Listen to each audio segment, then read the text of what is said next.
Hello everyone. This is the second video. The first one I read the two extracts, explained a few things. This one we work our way through some of the questions. Let's therefore do that. Question one is this. And I'm not going to tell you all the answers, I'm just going to explain maybe two of them and talk you through the process. It says, read again the first part of the source from lines 1 to 13. Choose 4 statements which are true. The reason there are so many bullet points here is because if students sort of make a mess of it the first time, then the exam board, I think, want to provide some clarity as to what you do if you think you've put the wrong one in. So you shade the circles in the boxes of the ones that you think are true. So you'd colour in the circle in the middle. Only choose 4, maximum of 4. If you make an error, stick a cross through it. And if you change your mind, draw a circle around that box. So I'm not going to demonstrate what you do if you make an error. I'm just going to try and explain the simplest way to pick up the marks quite quickly. The first thing it says is read again the first part of source A from lines 1 to 13. But do read the statements before that. The first time Mike Doyle, start that again. A, the first time Mike Doyle saw anyone surfing was in 1953. B, Mike Doyle spent very little time at the beach as a child. And you'd work your way through that. Then when you read the extract,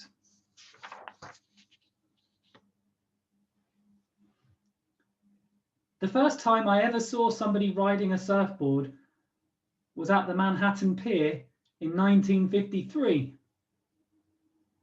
I'm pulling a face because if we've just read the statements, then we can do this little tick cross thing on the side, because then that means that if we do make an error over here, it just doesn't. We're not making it more difficult for ourselves because we're kind of ticking and crossing over here before we then confirm it on the side. So that one, I'm pretty sure is right. As much time as I'd spent at the beach, you'd think I would have at least seen one surfer before then. What does he mean by that? He's saying, I was at the beach a lot, but I'd never seen a surfer before then.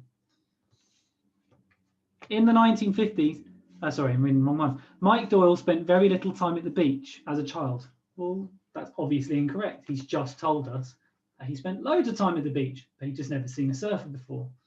So now I do this, like little mental notes to myself, and therefore I'm feeling reasonably confident that I'm going to colour in that box. It really is as simple as that. Do question 1. Do that now. And if you're going to do it now, press pause, have a go at it, 2-3 minutes. It really should be as simple as that. Then when you're ready to, press play once more, and we're going to have a look at question 2.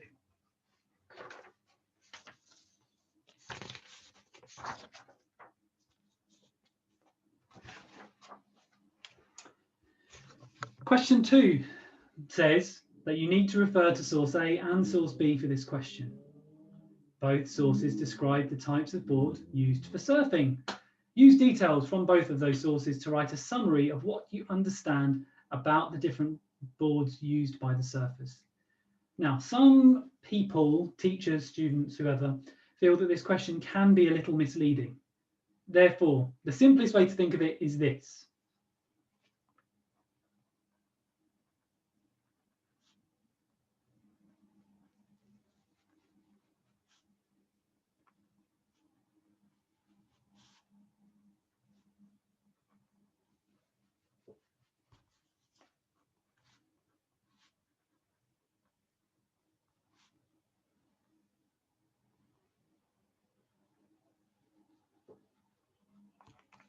And I've written it down there so that there's no ambiguity. Identify some similarities, in this case between surfboards, so that you can then spot the differences between the surfboards. If the two extracts are about whales, whether the country or the animal, the mammal, whether it's about boats, whether it's about mountain ranges. It's irrelevant. What are the similarities between those things so that you can then begin to identify the differences? Then you make inferences. And when you make inferences, you are reading between the lines. On the face of it, I'm holding up 3 fingers. But if we interrogate, if we inspect, if we look at those 3 fingers with just a little bit more and we read between the lines, then the rude teacher person is taking away the 2 outside fingers and is holding up 1 finger in the middle. Of course, I could do it with these 3 fingers here, but then the meaning of it is rather lost. Oh, you know, why are you holding up your ring finger, sir? Doesn't quite have the same effect. Now, it works because on the face of it, 3 fingers, with more inspection, with more interrogation, with a little bit more focus, we see something different. We see something more, maybe more interesting, maybe not. And that's what we're doing with these questions. We are interrogating, we are inspecting the information in front of us, and we are saying something more about it. In the previous video that you should have just watched, I explained that when you're reading the extracts, you are trying to identify the sections where you need to be looking. And this question is asking about surfboards. So if I put those in front of us, I put the extract in front of us, I'm skimming, I'm scanning, I'm looking down the page, and I'm trying to find a section where it's just about surfboards. And the rest of it, I can pretty much ignore. How does one go about skimming and scanning? Read the first line of each paragraph, and it begins to tell you what the paragraph's about. I.e., this one, first paragraph's about the first time he went surfing or first time he saw it. And I could just begin to practice this habit. He discovers something about, you know, discovering surfing. He wants to try it. Oh, look, most surfers at that time were riding either hollow paddle boards. So I'm going to do this. Then he carries on. Oh, look, he's still talking about paddle boards in this paragraph here. So he wants to have a go at the surfing. If I carry on here, I'd watched enough surfing then to have a pretty good idea of technique. So it's moved on to something slightly different. So I know that that's the section I need to look at. Evidently, I'm a teacher who's looked at this before. And so I know that I'm going to find the right answer fairly quickly. But that's the sort of methodology I would encourage you to use. Read the first line of a paragraph, see what clues it gives you. This question is tricky, partly because you have to find and select the information that you need, and that's one way around it. Then, one thing that one sees students not do very well is not annotate their copy of the text. So write on it. If it's yours, and it is yours, use it. So now we need to do our inferring. You know, if we read between the lines, what does this tell us about surfing? What does it tell us about the boards, more specifically? Most surfers at that time were riding either hollow paddle boards, wooden framework with a plywood shell. Right, I think. Plywood. Now, in this instance, I'm not going to provide the answers. I want you to do that.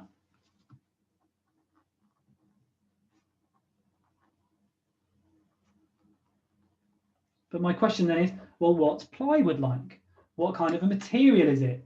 What does that tell us about it? What does it tell us that these boards are hollow? So either the boards that they use are hollow and made of plywood, or they are solid redwood slabs. I'm so desperate to tell you what to write here. But they're either hollow and made of plywood or slabs.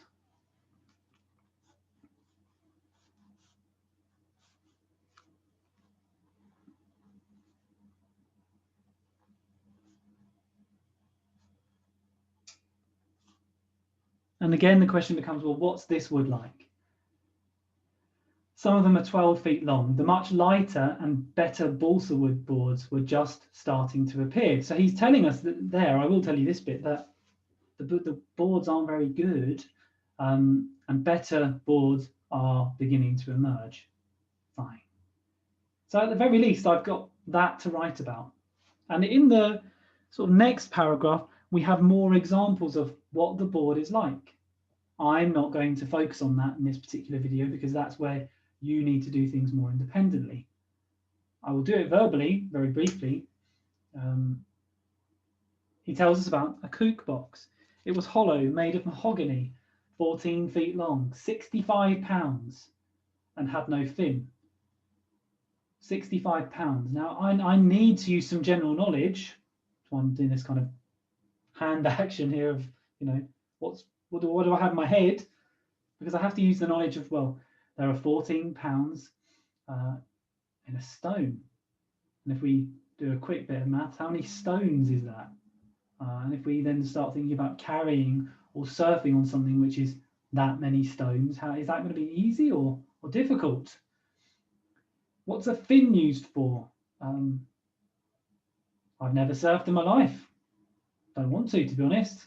I live in inland Hertfordshire, so it's unlikely that surfing's not really on my radar where I live, but I should have enough knowledge to know, well, what's a fin likely to be able to do? What's it for? And if you've got a fin, what's the benefit of that? We're then told it was the kind of paddleboards lifeguards used for rescues. They were good for that purpose, but for surfing, not so much. Awkward. When the guy came out of the water dragging the board behind him, blah, blah, blah. Right, now I'm stopping because it's not about surfboards. So for this section here, I'm going to do something with that because it tells me about the surfboards. And therefore I write about that. I've written the question in our books. This is what you should do. Now, for the purposes of this question, I'm just going to fold the piece of paper up so we can see it nice and easily here too. Use details from both sources to just write a summary of what you understand about the different boards. So we do it like this.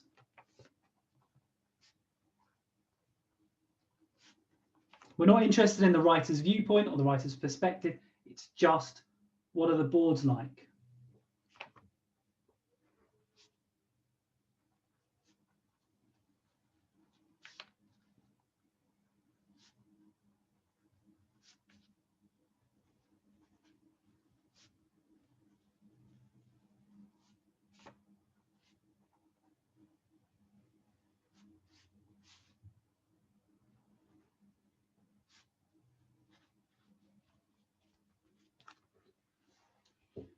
In source A, the boards are either hollow and made of plywood, which suggests.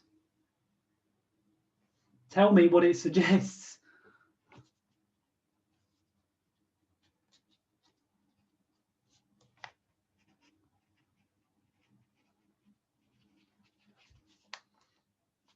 Or they are alternatively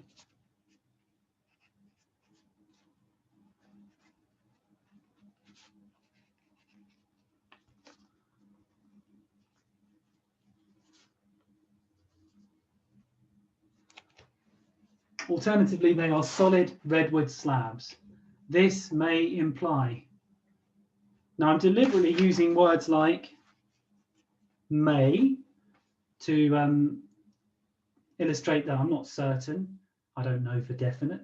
Tentative language is a sort of a nice thing that English teachers tend to look for. I'm trying to avoid the word shows. You'll be familiar with me saying that. I say suggests or implies or indicates. But the key bit is, what do I fill this gap with? What do I write after this? So I said I was reticent to tell you, but as I'm modelling the process, plywood is thin, plywood is cheap, plywood is mass produced, plywood is probably not a fantastic material for use in a surfboard. But if it is thin, and if it is cheap, and if it is mass produced, well, if my surfboard Oops, if my surfboard cracks or breaks or, sorry about that, suddenly becomes obsolete, becomes damaged and I can't use it, guess what? I just go and get another one. Solid redwood slabs. What does that tell us? Well, if it's solid and if it's made of a tree, then the chances are it's likely to be really heavy. If it's a slab, it's unwieldy. It's difficult to maneuver. It's awkward. And as such, it's not much good for surfing. So what the man is telling us in the first extract is, this is Doyle, the man, what he's telling us is that surfing's kind of hard work and the equipment that they have isn't very good. And it's a difficult thing to do. Now, as I look at the second extract, I need to think, well, where are there similarities? Because then I can tease out some differences. I do exactly the same thing as before. I read the first line of each paragraph to determine approximately where the stuff about surfboards are, or I use my memory really to relocate where it was I read about surfboards. Now I know that in this source B, the surfboards are all in the first paragraph, pretty much. There's a little bit more down here as well.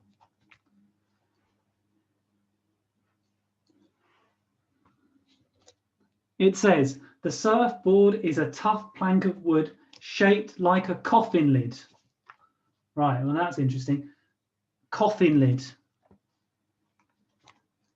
I'm not interested in the simile. Language is irrelevant. Language analysis, language methods, language terminology. No marks for it in this one. You can write simile if you want. You don't. It doesn't add anything. But what does coffin lid suggest?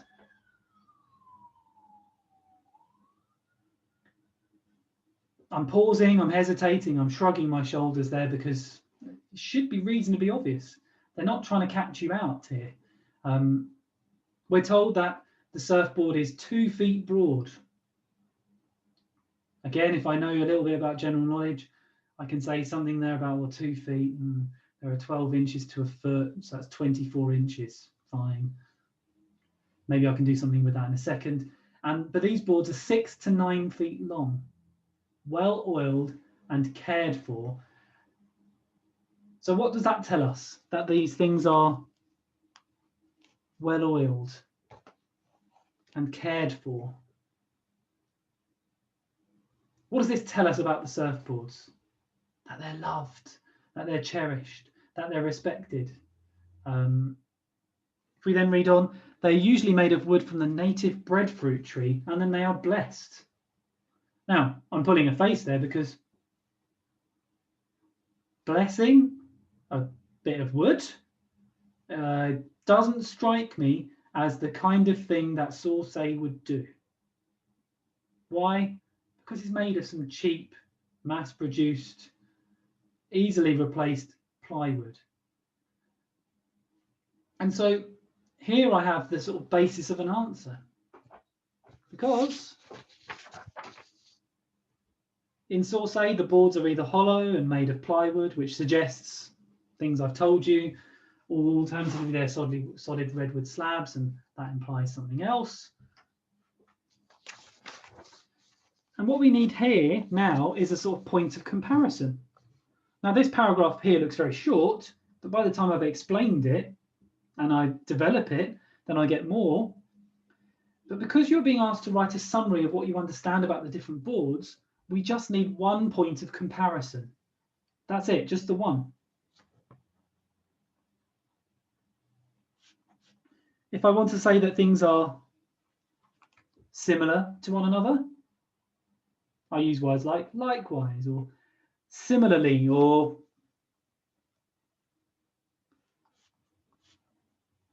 similar to this. Source B, and then I articulate that still further. Source B does this. Source B explains the following. If I want to say that there is a contrast, I do it like this. I use those words, by contrast. However, reasonably straightforward stuff. And it depends what my point is going to be. So if I'm saying here that the boards are cheap, unpleasant, easily replicated, there isn't much love or care for them, that they aren't easily maneuvered, then I can say that there's a contrast because these boards are well oiled and cared for. These boards are blessed. These boards are almost otherworldly. They are from, they're almost heavenly in some way. You know, if we bless them as if it's a religious ritual, then these are not mere surfboards, but something more. And I'm deliberately being vague there because I want you to tell me, and I want you to write it down, well, what is the something more that these surfboards are? If, however, I want to say that there is a similarity, well, then I'm looking for other pieces of information.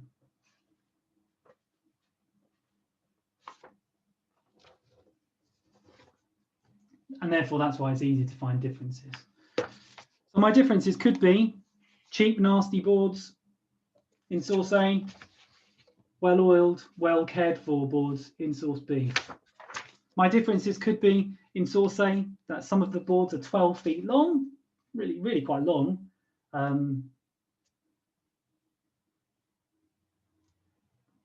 Put this into perspective, those of you who've seen me, I'm just over 6 foot tall. That would be 2 of me. Surfing on something that long would be really quite difficult, I suspect. In source B, however,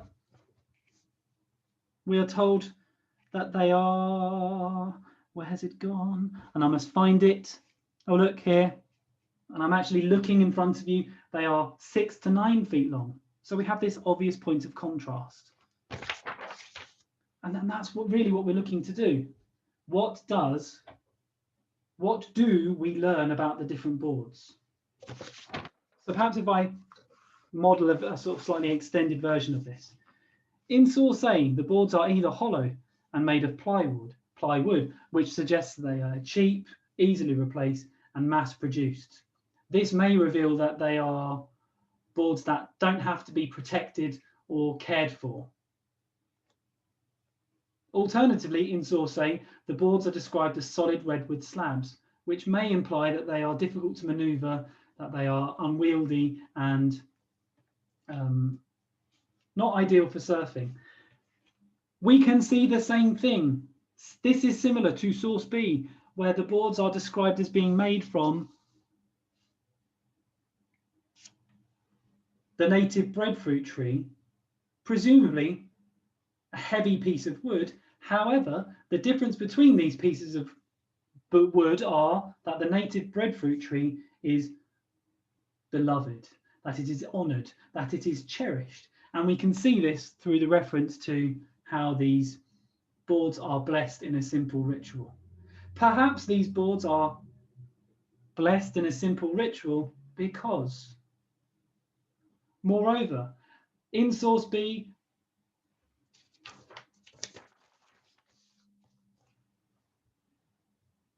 the boards are described as being shaped like a coffin lid, which may imply, and so on, and so on, and so on.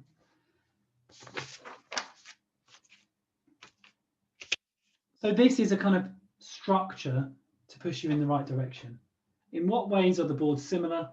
In what ways are the boards different? Identify similarities so that you can spot the differences, and then you make inferences about them. You write that down and you use quotations. And that's the final thing that one needs to add, is that one uses quotations all the way through this. That should be enough for this particular lesson. Have a go at it. The next video is going to focus on question 3. But until then, that's it. Thanks. Bye-bye.